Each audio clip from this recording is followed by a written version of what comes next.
What's up, everybody, and welcome back. You're tuned into the Tahyira Show on YouTube. Welcome back to our final talk of 2022. It's talk 23, and we're heading into year 2023. You guys know I'm big on numbers. See how that all works out? Love it. Shout out to the shirt that I'm wearing. I got this at Complex Con. I heard it with a black-owned brand, Thread Beauty. Thread Beauty. So yeah, it's like I love my fucking self, and that's definitely the mood that I want to leave you guys here with for 2023. This episode is going to cover 7 things I learned while in depression, along with 7 things that scare me. 7 is also my lucky number. It's the number that I was born within too, 777. So we're leaving all of our spiritual, numerological like energy on this video. If you like this video or other content that you see me share, make sure you subscribe so you don't miss anything new. All right, let's get into it. Okay, so I'm not going in order of importance or the things that scared me the most. These are just the things that came to me when I was producing this final video.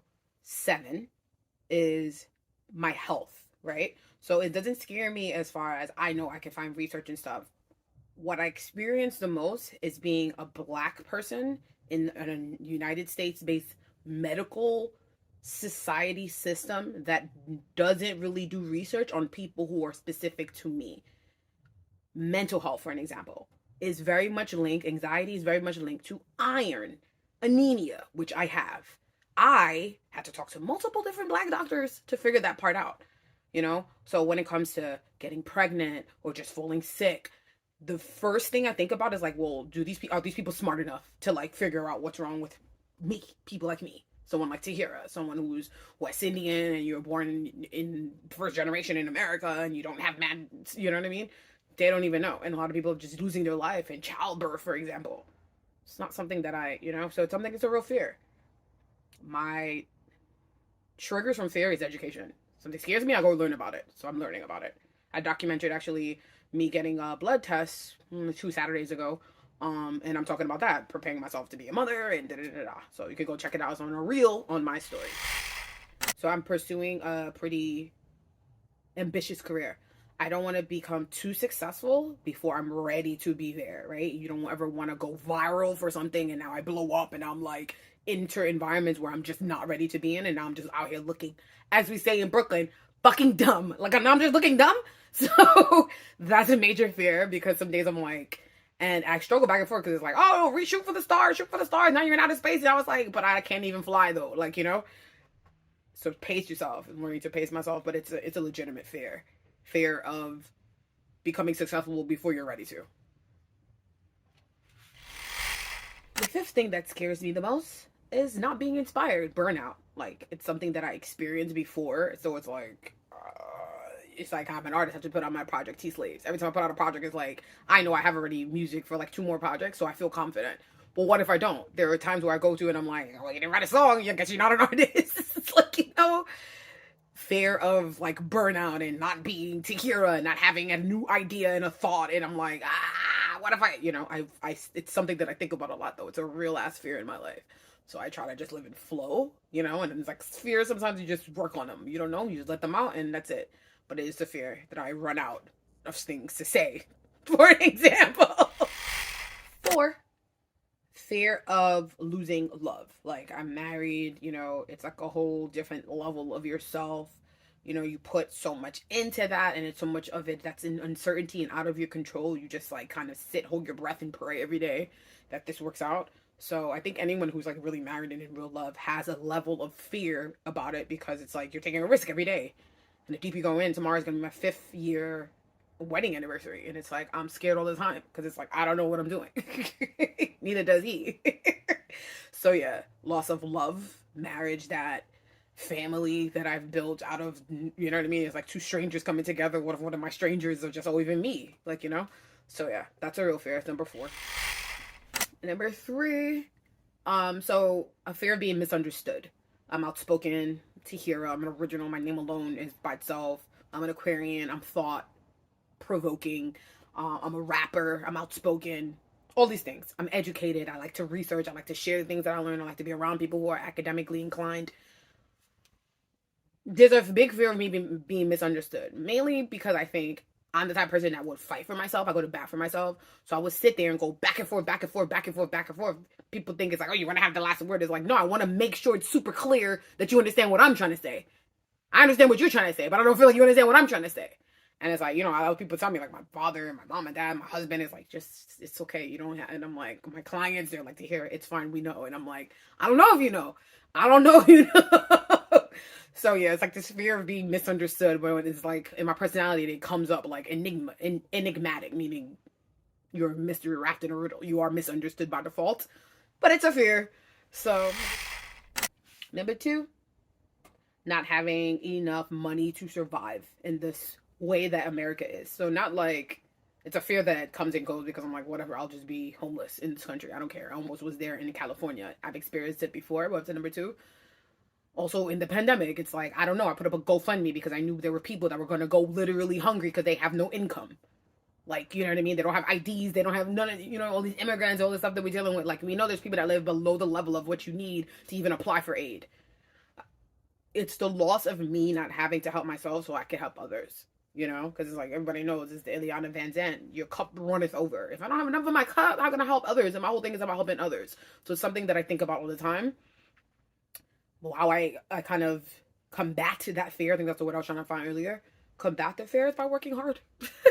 I work all the time. If there's money to be made, it's like, sign me up, girl. It's like, you know, so I can always just have a little bit in the pocket. You know, it's like we don't have to eat steaks and shrimps every day, but I like to feel like I can take care of myself and the people around me. That's also being an immigrant, first generation born. It's something that you just, you know, because it's like people in Trinidad are not sure, you know what I mean? You always have that. My husband deals with it too, being from DR, Dominican Republic. It's a very much poorer place.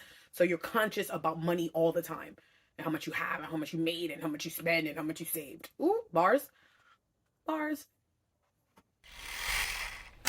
And my biggest fear in life, why I vote, why I protest, why I write, why I'm outspoken, the loss of our freedoms. Loss of being, freedom of everything they said in the First Amendment in our country. Freedom of speech, freedom of press, freedom of religion, freedom of the freedom of humanity. You know, people encroaching on our, like I say all the time, I had the 3 mental health breakdowns underneath a Nazi-like regime. Trump was the president, I had 3 mental breakdowns. I hadn't had any since. I'm not making that up. That's just what it is, you know? Sometimes I tell people I'm too woke to survive in this weirdo environment. And it's true. Some of us might just be in a padded room one day. It's like, I can't live like this no more. I can't. While everyone else is just going to work, like shuckling and no. We have to change a lot of the stuff out here. But that is why I think most of us are fearing is our loss of freedom, leading me towards our depression part of the conversation. We'll take a pause here. I got an event to go to, but we're coming back. All right, we're back. So we're up to our 7 lessons that I learned from depression. So the biggest lesson I think I learned in depression is that you need help. When it comes to mental health and most other medical, right, you build a care team. The main thing about mental health is that we feel so isolated. That's the biggest, I think, trigger. It's like, I feel like I'm by myself, even though you're in group therapy at times. And it's like, even though we're all in this room dealing with different levels of stigma, somebody said something to us, we still feel like, I'm not sure if this is my community. That's just how exposed and vulnerable suffering with a mental health or dealing with depression specifically makes you feel. Understanding that you need care teams. Understanding, and it could be a bartender. It doesn't have to be in what we think care teams are. It could be following certain people on TikTok and Reels and social media. Following certain YouTube. Like I definitely learned from Dr. Romani. I talked about that on the narcissism video. I never went to a narcissism school, but it's like I watch hers. She's running a school. Understand that there's a lot of people in the interest to help you. That's the main thing. Depression is not your last stop on the train. It's actually the first part of your train. You know, in New York City, you use trains. It's like 8 cars. You're not at the caboose with depression. And that's the main thing that I learned with dealing with it. In the beginning, you're like, oh my God, I can't. This is it. That's the beginning. Once you live with it and you start dealing with it and you understand it and you do research, you recognize that, hey, now that I understand this and I live with this, this is now a part of who I am. Number 6. So understanding depression, it's a lot of research. Like most people who get diagnosed with anything. Like I was diagnosed with anemia around like 2021. I studied everything. I'm like, okay, what's anemia? No, I'm lying. I didn't study anything. I was just like, oh, anemia. I don't feel anything. The doctor asked me what all my symptoms should be. Like, oh, you should be more tired. I'm like, I'm not tired. You should be this. I'm like, I don't have that. You know, so it's like I never took it serious until I had to have a gallbladder surgery that caused me multiple blood transfusions because I had anemia. And then that was the first time my body had to deal with me being anemic. And now I'm like, okay, I think I need to figure this out because now look, out here looking dumb, like I said before. Education is always there for people like me. I told you that's how I learned. But when you get a diagnosis, for an example, put you in community. Now you can jump into groups and be like, hey, they said I was depressed. They said I suffer with depression. And go and get help. The fifth thing I learned about depression by dealing with it and being in bipolar depression, bipolar disorder, is that our brains have a negative bias. So a lot of times when I was smaller and I dealt with parents who weren't there, abandonment issues to a degree, I would always feel sad deep down inside and cry. And I had a mother that would always be like, oh my God, I don't understand why you're crying. Like, you know, she saw tears as like weakness. And it's like, oh, I don't understand. Everything is here. You're still crying. And it's like, my generation was the beginning of like where we see right now a lot of parents who have parents, they can tell that their child is a lot more emotionally intelligent than you were at that same age. Our generation is the reason of that. Millennials, people born in that 80s or whatever. That's why we're able to be up here now, not find a job and still be okay. Most people, like our parents, wouldn't even be able to walk an inch in our shoes. But it's because we came up with parents like them, you know? And we meet each other here now. Like our parents are on social media, we're on social media. It's like, our brain has a negative bias. That understanding, like knowing that negativity is just a lot more louder than positivity, and you see it in social media too. It's 10% of the world that's negative, but it's so much louder than the other 90% that's positive. It kind of tells you why depression is something that's like, it's the devil on your shoulder. It's the negative talk. And we all have that. We all have it. So understanding that, I think, helps a lot with just you not isolating yourself as much. Because even though we all have demons and darkness and whatever they want to call it in different realms of the world, humans understand the negative biases of our brains. You want to climb up that hill, you're big. It's like your brain goes, your fat ass can't climb up that hill until you get skinny enough to climb up the hill. You have to fight through that negative voice, the negative bias that your brain tells you. You can't be T-Slaves. You can't be on YouTube. You can't do any of these things. You're not President Obama. You fight through. The fourth thing was recognizing your safety tools. So in depression, what I didn't know since I've been dancing and singing on all these creative inclined things, also being an academic since I was very young, 4 years old is what I remember. Then I got into dance classes at like 7, like performing in recitals and whatever. When I went to therapy the first time, I talked to a psychiatrist. They do a deep background of your life and what you do in high school, what you do here. And like what people always highlight is the performing arts aspect of my everyday life. Up until high school, up until college, I was X Factor captain. That's the step team. I didn't know though. I thought that was just like, oh, I do this, so I just do this. Like, you don't fully understand depression, and therapy, mostly therapy, teaches you to understand that was you feeling kind of low. Because like everybody can't just put on music and start dancing. Like not everybody's not a dancer. And that's something I struggle with. It's like, you don't dance? It's like, no, you dance. I'm like, yeah. It comes so natural to me because I've been, I guess, sad soul, like I say, it's parents. So it's like it's easy to start in childhood when it comes from parents. Recognizing that these were my outlets and these were my tools. Watching Disney also helped me a lot. You know, my grandmother, thank God, I had caretakers that looked out for me. It's like, something's wrong with this child, you know, I'll put on this thing. I expanded my imagination to overtake the sadness that was pulling me like, it's like, no, I don't want to feel those emotions. So it's like being emotionally aware at a young age. That's what dance and creativity comes from, because it always had a purpose and an intention.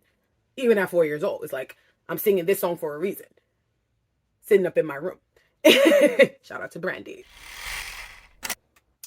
It's mind, body, soul. So the body part of depression is our physical self. When you don't look good, this is why going to the gym right now, like I still struggle to get back into the gym. I told myself, all right, let me try something new, which is going to be dance classes and kickboxing. I'm going to see which one, like, kind of, you know, because I know it's the pandemic aspect of me trying to go to the gym and still work out is why my mind, like when I go to the gym, I think that we're still in the pandemic, even though we're not. But that's just for me. And I'm like, I don't, because I try, you know, so it doesn't work for me. So I have to switch it up. Going back to dance, kind of want to get my ballet, a little ballet kind of body back. So personal for me, but body is important. Food is very important. I've been drinking a lot more water lately. Being mindful. I think when you take baby step your way to greatness. Mrs. Obama said, I think I talked about before, she's talking about the power of small. Baby step your way. So it's like, if you can only put on your socks, put on your socks. If you only can put on your bra, put on your bra. make a little baby step, you know? And do it in ways where you're not telling yourself to do anything. It's like, oh, you did it, you didn't even know you did it. Eat well, take care of your body, take care of your mind, and then your spirit will follow. Leading from number 4, what I learned that my performing arts was a way of me processing depression and stuff. That's why even within performing arts, it would come with all this like, I didn't get into the school for dance. So all of those things triggered me too, because it's like you're doing this to try to break free from something that doesn't make you feel good. And then maybe you're trying to achieve in that if I didn't become X Factor captain, now how do I feel like I'm not that good of a stepper? And now all these, you know, you have to learn mindfulness. So when I went through therapy the second bout around, I would say, I was still living in Los Angeles, I recognized that walking around and me making content, documenting, like I say, my day and talking out loud, like the movement of walking and talking was that clarity for me. Also in the hills of Hollywood, I'm like, I don't know if they got something in these hills, but it's like I feel very zen. Started meditation, started working on mindfulness. So when you train your mind to be mindful, it's harder to fall into depression. Not to say that you won't still feel depressed. It's harder to get there. Like I hadn't really felt depressed until everything in the pandemic started crashing around, not in my life, but around everyone else. Friends can't find jobs. Nobody can get through on their unemployment. I still have to go to, like, it was, I'm like, yo, I feel bad for the world. I can't do it anymore. But me, for myself, I tried my best to keep going strong. Because I stayed mindful. I meditated for hours versus minutes. Like, you know, it's like, nope, we got this. Just keep it here. I think that's like one of the biggest tools that I got from falling into, you know, something that may have been perceived as negative, like, or you have bipolar disorder. But also I meditate and I'm like in a super zen zone, you know? So there's a lot to learn there. So that's my third thing. Find your mindfulness tool. I also started doing paint. Things that I don't share, things that I just write for myself and it's not for people, it's for me. Journaling is still always good. I always had a diary. I still have a diary. So yeah, stay mindful, take care of yourself, and you're going to be okay. And the final thing I learned from depression is that it's a part of you. It's a part of me, right? Not everybody. And like, this is where I think Black people, this is specific to me. Black people, we already feel like, oh, you have a trigger, or not a trigger, a strike against you because of the society we live in. So you look like a slave who used to be enslaved. You look like the first person here that they put that triggered all these other people to now be anti-political, and I don't even know what's happening in this country, but Donald Trump, they said, is running again. Strikes. I'm educated. Another strike. I have a white education. A fourth strike. I'm Black and a female. Outspoken. Plus mental health. That's Kanye. It's like, you see what the outside world does about people like us, and it struggles. Most people still right now don't want, that's necessarily me talking about it. It's like, I can tell everybody that you have mental health. And Selena Gomez's documentary, what proved through her bravery is like, her managers on that plane was like, no one says that you have to talk about it. She's like, well, what's the point of this?